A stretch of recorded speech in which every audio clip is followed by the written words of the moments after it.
49ers-Packers. These two teams have played quite a bit in the postseason over the past several years. 49ers pull off the upset on the road over the Cowboys. We talked a lot about that game on Monday's edition of The Fade. Now you've got the Packers sitting at home, healthy, waiting for an opportunity to get some redemption, honestly, against the 49ers. Got still issues at the quarterback position with Jimmy G and everything that's going on with his health. We know that he was not healthy down the stretch run.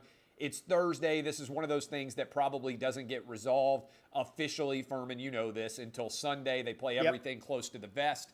How do you bet this one with a little bit of uncertainty at the quarterback position? Or, Furman, are you like me and you're confident enough in the Packers, which is what I am, that I'm going to bet on the Packers even if the 49ers have their full complement? And if they don't, well, so be it. It's not necessarily going to impact things very much in a negative way.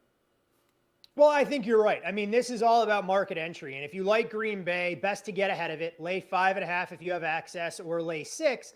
And if Jimmy Garoppolo's shoulder becomes a bigger problem in the 24 hours leading up to kickoff, you have a good number and you're going to have a myriad of options.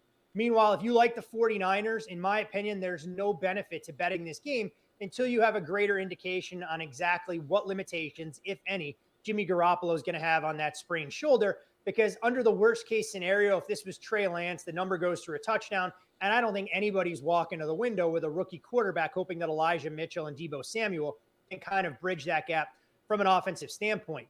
Green Bay is scary for a variety of reasons. We know what Aaron Rodgers is capable of, and I just want to rattle off a couple of numbers here. When you look at the Packers at home under Matt LaFleur, 24-3 straight up, 19-8 against the spread, a point per game differential of +10.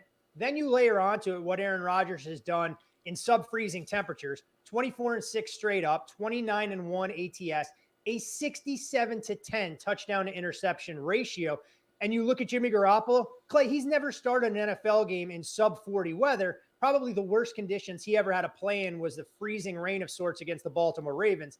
And that was anything but a Picasso by quarterback standards.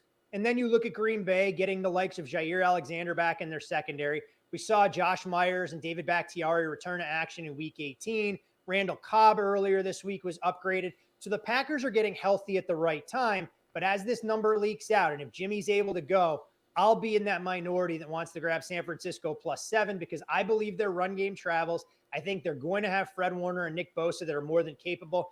And I really believe the 49ers go in playing with a bit of house money. We see it all the time, maybe more in Major League Baseball than even the NFL. The 49ers coming back against the Rams gave them a stay of execution. You saw them carry some of that momentum forward. They lived a charmed life against an inept Cowboys team late.